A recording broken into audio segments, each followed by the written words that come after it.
Hi, my name is Frederick. I'm with Bitwig. We're here at NAMM 2018 and we're showing off Bitwig Studio 2.3, which is coming out at the end of February. So I'm just going to go through some quick features with you and let's have a look. Shall we start with time stretching? We're adding a bunch of new time stretching algorithms. I'm just going to add a funny vocal clip here. And if you look down here, you'll see that we've extended the list of available time stretching algorithms and cleaned it up a little bit so it makes more sense for someone who might not understand what all these things mean. And you get a short description of each one. And yeah, the list is a little bit better organized. So let's have a look at the new ones that we implemented, which is the elastic from Z-plane, which is a very famous, well, industry standard is, some would argue, time stretching algorithm.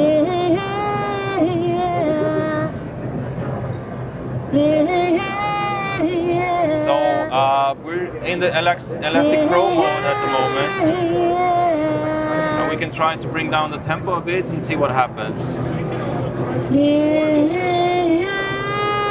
Now, we also have control over the format of the audio material that we're stretching. So let's just try fooling around a little bit with that.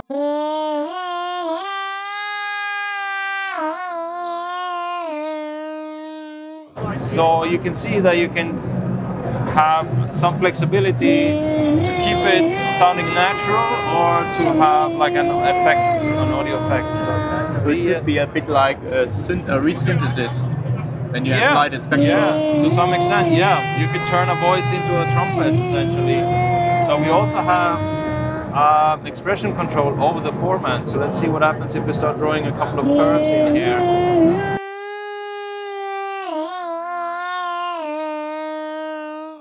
Very quickly achieve very interesting results. Let's bring up the tempo a little bit. Jump back into the arrange mode to start on a new clip.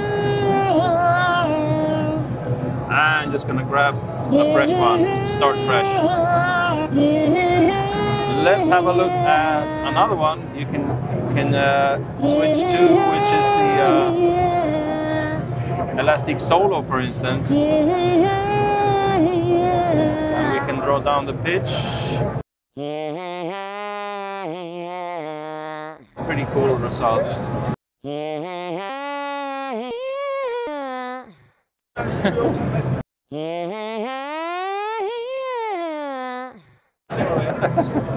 Okay, that's pretty funny actually. So, moving on, the next big thing with 2.3 is our phase 4 synthesizer, which we call the phase manipulation synthesizer. It's a phase modulation and phase distortion synthesizer based on 4 oscillators, and you can combine them and cross-modulate them to create really interesting results. So let's actually blow up the expanded view, which is also new for 2.3. 7 devices have this expanded view interface. So let's start playing around a little bit with some notes. You can see how the waveforms kind of reflect what's going on. And I also can edit the waveforms directly in this view.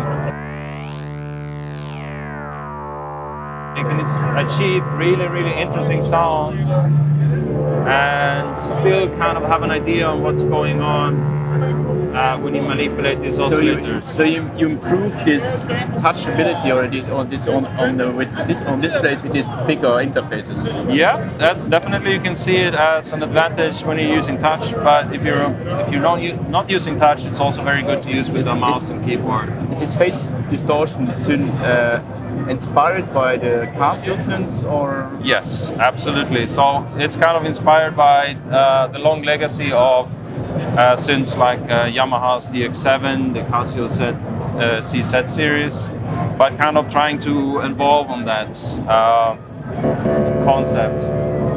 So you can also, you know, cross-modulate the filter with the oscillators. Let's see if I can get some interesting results here just on the fly.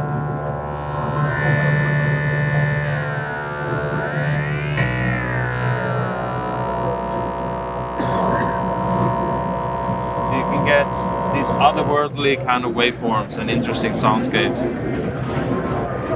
We can have a look at the polysynth and see how the expanded view looks in the polysynth, which is our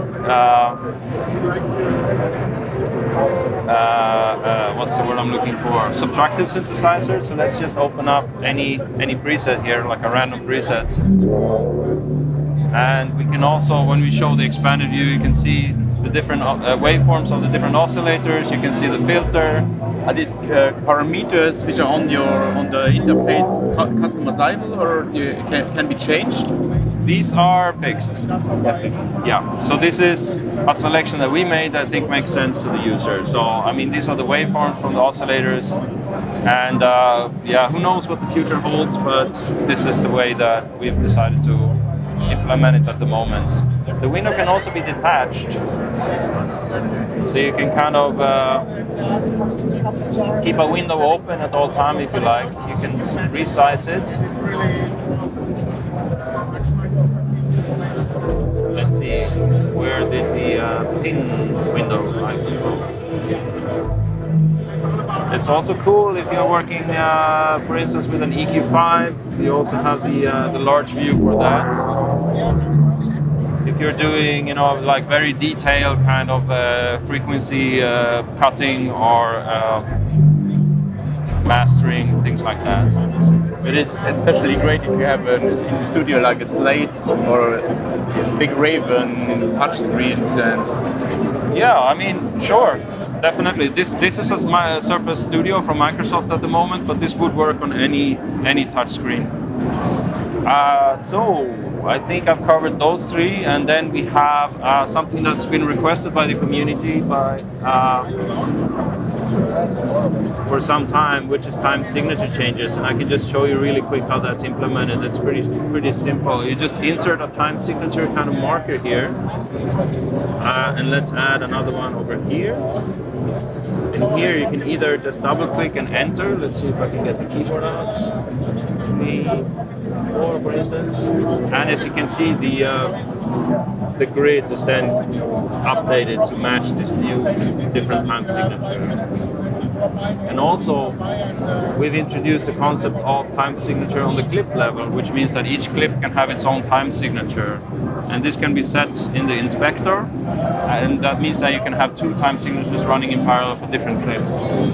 And as an added bonus, if you have a clip in the master channel like this, called a master clip, you can set that time signature. Let's F58, for instance. This will now, as soon as I launch this clip, the overall master time signature will change. Okay. So when you're playing live or you are recording, you can kind of jump between different time signatures on the fly. We also have 2 new devices, which is, let's see if I can fire those up here real quick. Which is, where am I now? Instrument selector, for instance. Here you can start adding chains. Let's add, just for demonstration purposes, a Bacilla. We close that down.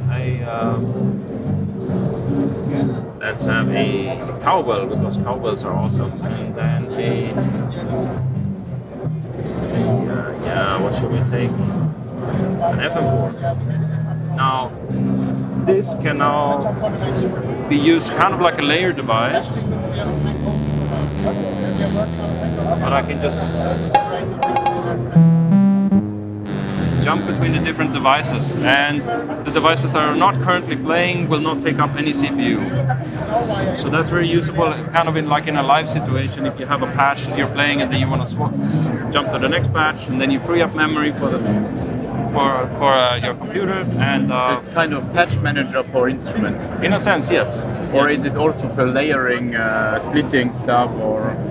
You can, I mean, you can use it as a patch management, or you can also use it as a multi-effect. You can modulate the index here. Let's just do that really quick to show you what I mean. Let's add an LFO to this guy here and assign that to the index. Now, if we you can't really see it here, really obviously, but this is actually like running through the different layers using an LFO. So what else do we have?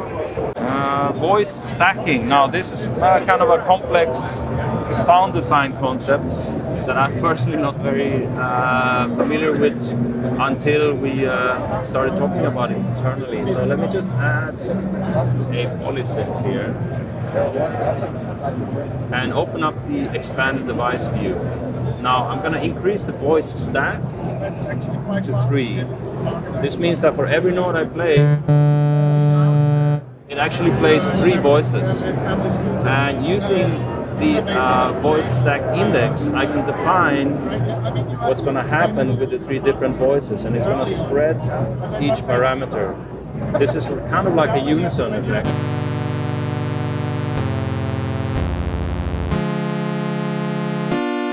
So you can very quickly achieve super interesting results and have like these mega voices. Yeah, okay. That's a very brief look. And it's coming when? Planned release is in February, so end of February roundabouts. It's still a free update for the... Yes, exactly. It will be a free update for anyone with an active Bitwig Studio 2 upgrade plan. And yeah, I think you'll enjoy it. Okay, thank you. Thank you very much. Bye-bye.